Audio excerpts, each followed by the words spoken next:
Welcome to Ray Windsor's Leadership Systems, where we help consumers make informed decisions about which retailers to select and where we help retailers try to be selected by the consumers. That is, after all, what a retailer needs to have happen.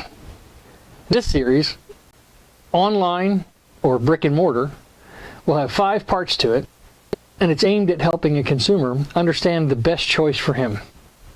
We believe that there are 5 significant decision-making factors that a consumer must take into account when he is thinking of a significant purchase and trying to make a decision about whether that purchase should be made online or whether that purchase should be made from a brick and mortar retailer. Number 1 is ease of gathering accurate information. Is it hard to figure it out, or is it easy to figure it out? Number 2, oftentimes consumers have a need to feel, see, taste, touch, or smell whatever the item is they are considering purchasing. Certainly convenience is a really important factor in this day and age of high technology. And as old as dirt, price and value are really important decision-making factors. Now keep in mind, the lowest price is not always the best value. And then last, what all of these things add up to is a consumer's confidence. So here in part 1, we're going to talk about the ease of gathering accurate information.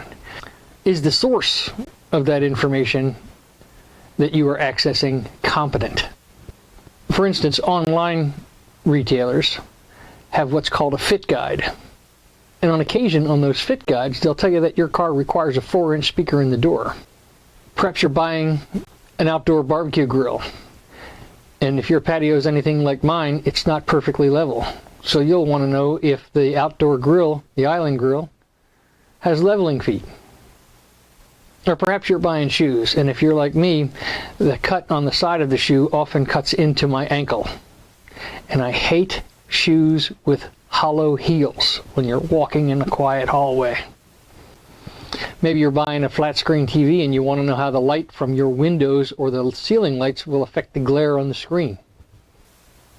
Maybe you're buying an engagement ring for your best friend. You'll want to know how the width of the band of that ring affects what size you should buy. Perhaps you're buying printer ink, and if you're buying off-brand printer ink, you'll want to know if the caution message delays your printing. A lot smarter people than me suggest that the consumer reviews online are the best place to learn about these things. On the other hand, I prefer to look at a detailed set of specifications so that I can really understand the application of whichever product I'm thinking about buying. But are the specifications that you're going to get from an online guy accurate?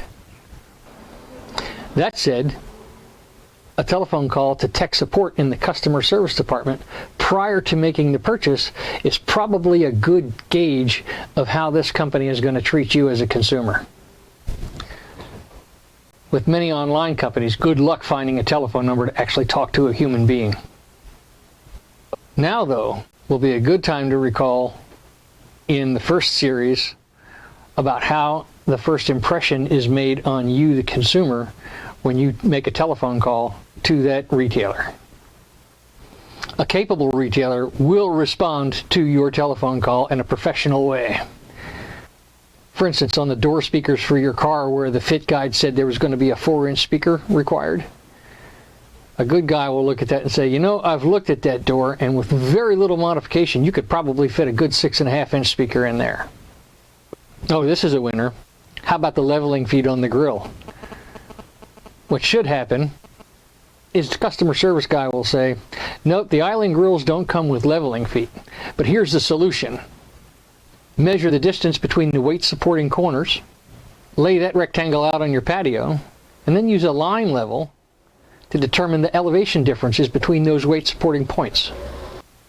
Then you build support spacers out of the same material that your patio is made of, so it'll look good when you place them. My experience was, as far as I know, grills don't have leveling feet. Use shims. That's not good. Maybe with the shoes, should say, yeah, well, I've had a look at those shoes and the cut's pretty low, so you're not going to have too much of a problem.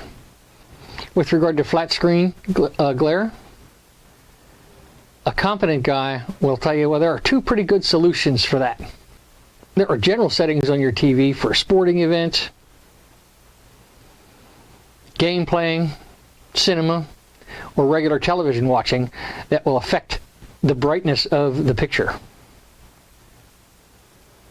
And then in addition to that, there's a specific brightness adjustment on your television.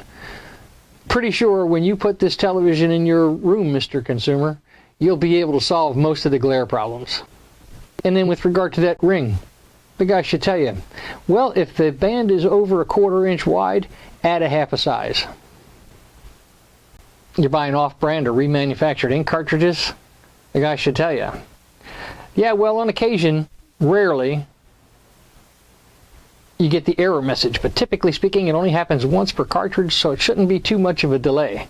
On the other hand, we have the OEM cartridges, but they get a little bit more expensive.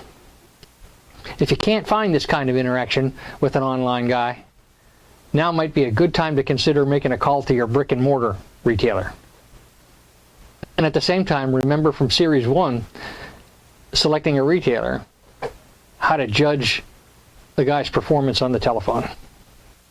A capable brick and mortar retailer is going to have similar kinds of good quality answers. More importantly, a capable brick and mortar retailer is going to strongly encourage you to visit the store so that you and he can have a really good exchange of information. A knucklehead brick and mortar will refer you to a website to get the kind of information you need so that you are well armed before you come into the brick and mortar store to make a purchase. This is not a guy who you should go and see. There's certainly no value added when a retailer makes that kind of a suggestion, and a brick and mortar retailer must add value. Thanks for watching. Be sure to make comments, ask questions, we're happy to reply. And for certain, please tell all your friends about what we do here. Next Tuesday, can you see, feel, hear, and taste if you have to on the internet, or is that better in a brick and mortar? Thanks again.